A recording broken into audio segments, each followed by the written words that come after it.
everyone, welcome to my channel, Cocoon Oddity. Today we'll be making a Sunny Angel crochet dress.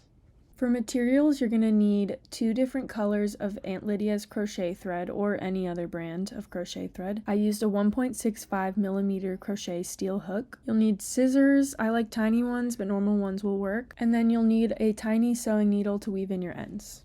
Okay, so we're going to be crocheting this dress in 2 parts, and we're starting out with the skirt part. We're going to chain right here to fit around our Sunny Angel's waist. I chained about, I think, between 20 and 22 stitches, but the amount is going to change according to what yarn you're using. So stitch however many fits around your doll's waist.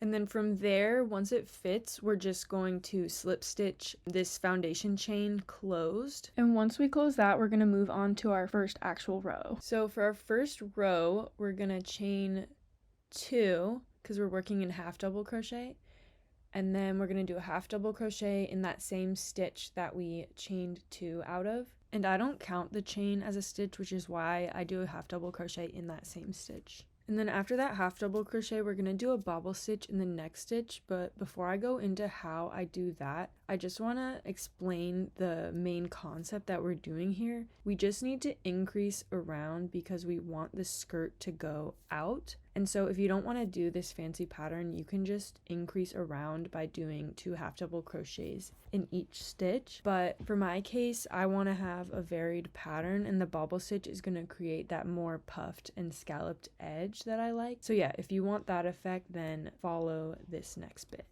So to start our bobble stitch while working in half double crochet, we're going to yarn over and then insert our hook into the next stitch. And then we're going to pull up a loop and then pull through only 2 loops on our hook. And we're going to repeat that 3 more times for a total of 4 in that same stitch. So now we're yarning over for a second time, inserting in the same stitch, pulling through 2, yarning over a third time, inserting in the same stitch, pulling through 2, and then yarning over for a 4th time, inserting in the same stitch and pulling through 2.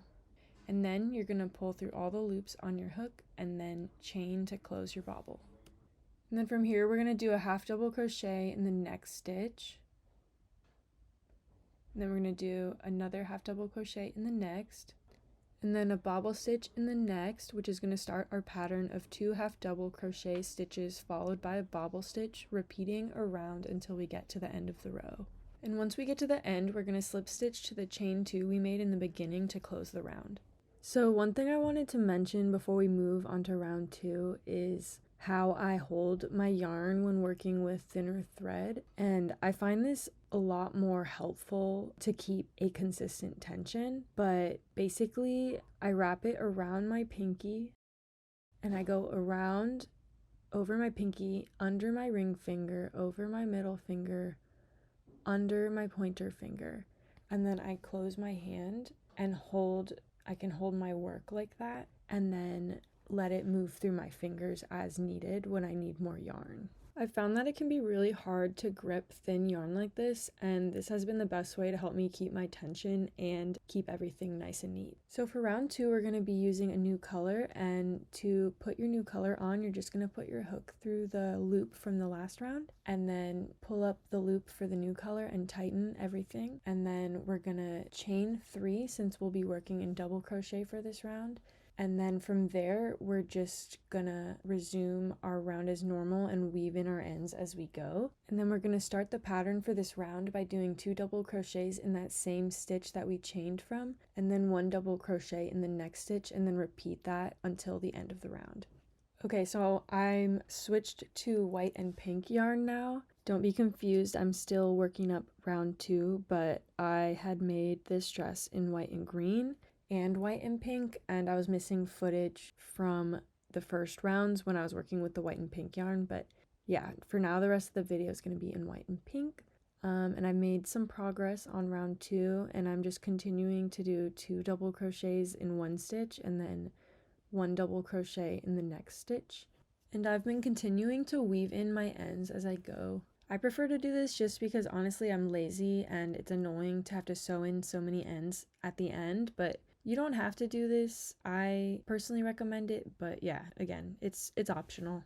Okay, so we've got to the end of the row, and just like the row before, we're going to slip stitch to that first chain that we made, And then we're gonna switch to our other color and then chain 3 since we'll be working in double crochet for this round. And then I'm double crocheting in that same stitch that we chained out of, and then double crocheting in that same stitch again for a total of 2 double crochets. And then we'll be chaining 1 and then skipping the next stitch and then putting a double crochet in that stitch after the skipped stitch. And from here, that establishes our pattern for the round, which is going to be 2 double crochet in a stitch followed by a chain, skipping the next stitch, and then a double crochet in that stitch after the skipped stitch. And basically this creates a 2-1-1 pattern, and what I mean by that is in the last row we did a 2-1 pattern of double crochet increase in one stitch and then a double crochet in the next. And in this round we're doing a 2-1-1 pattern, which just means that we're increasing every 3 stitches. And again, if you just want to keep it simple, you don't have to chain and skip the stitch, but I just like to do it because it creates a cool peekaboo effect. But whatever you choose, we're gonna just do that 2-1-1 pattern to the end and then slip stitch to close. Okay, so we've made it to the end of round 3 and slip stitch to close. And at this point, I think it's best to start trying on our skirt to see how it fits on our Sonny, and you're just gonna troubleshoot from here.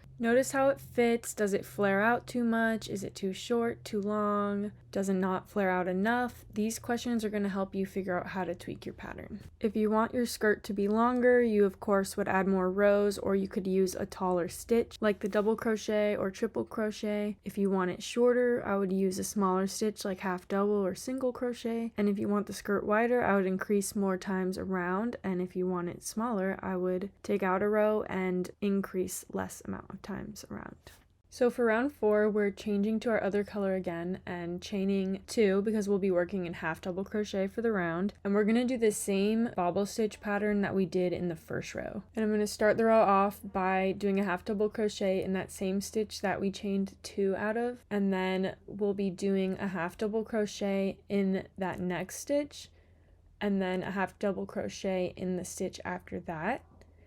And then from there, we'll be doing our bobble in that chain space. From here, I'm not going to explain the bobble too in depth just because we went over it in round 1, but we're just doing that same thing, half double crochet bobble and going into that chain space 4 times. And once we pull through all our loops, we're going to chain to close, and then we're going to continue with our pattern by half double crocheting in the next 2 stitches. So we're going to repeat that pattern of the 2 half double crochet and then the bobble stitch all around, and then that's going to be our final round for the skirt. And once you finish that round and slip stitch to close, we're going to try it on our Sonny Angel, and if you're happy with the skirt like I was, then we're going to move forward to the top part of the dress. So I wove in all my ends, and then for the top part, I'm going to attach at the back to keep all the seams at the back there. And we're going in with the white yarn, but something important to know before we attach. For this first round, we're not going to go through both loops like that, like we usually crochet. We're going to be going through the back loop only, and what this is going to do is help keep the shirt like outwards. But now I'm fastening on with the white yarn, and we're just going to do 1 row of half double crochet. So I just chained 2 here and then started working on my half double crochets on the back loop only, and I just did that till the end of the round while weaving in my ends. And for the second round, we're doing the exact same thing, so just chain 2 and then half double crochet around, except this time we can go through both loops as normal. Alright, now that we've finished the second round of the top, we're gonna try it on our Sonny and take an assessment. I noticed that after 2 rounds, if we do any more, it won't be able to go up any higher because of Sonny's arms, and on the back, it looks like we've done enough so that we can still have our wings exposed. So we're gonna make just a front panel now, and I put a stitch marker right next to the arm, and then I counted 8 stitches from there,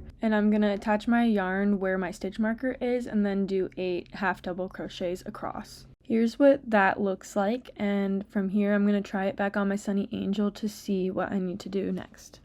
Okay, so from here, I think I want to do 1 more row, but I don't want it the same exact width. So what I'm going to do is chain 1, turn our work, and then we're going to do a half double crochet decrease in the first 2 stitches. And so we're just going to yarn over and then go in, not in the first chain from hook, but in that like second stitch. And we're going to yarn over, go through the 2 front loops because we're going to do an invisible decrease, and then we're going to pull through 2 and then pull through 3. Clearly I was struggling here, but once you finish that decrease, I'm gonna do half double crochet across until we get to the last 2 stitches, and then we're gonna do another invisible decrease in those last 2. And once you finish this row, I'm gonna try it back on my Sunny Angel, and from here I'm pretty happy with how it turned out. So now I'm gonna move on to the straps. I'm doing an off the shoulder style, and I'm chaining 6 and then connecting that chain with a slip stitch to the back of the dress, and you can kind of just eyeball what looks best for you for that part. And then you can also do a halter style top, which might be easier to put on because you can just take their head off and put it that way, but I've been trying my dress on feet first. And so if you do the off the shoulder style like I do, just make sure that the strap is long enough where you can get it over the arms.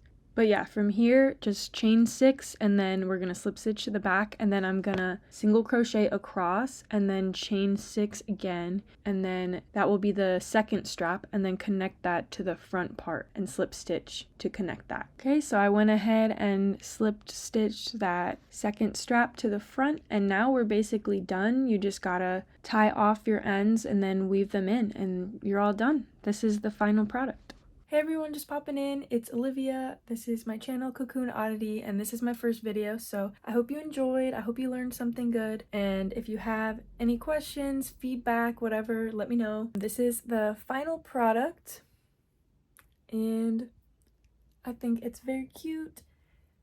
Yeah, and more tutorials to come. I'm gonna make videos weekly, so subscribe if you're interested, and yeah, I'll see you in the next video.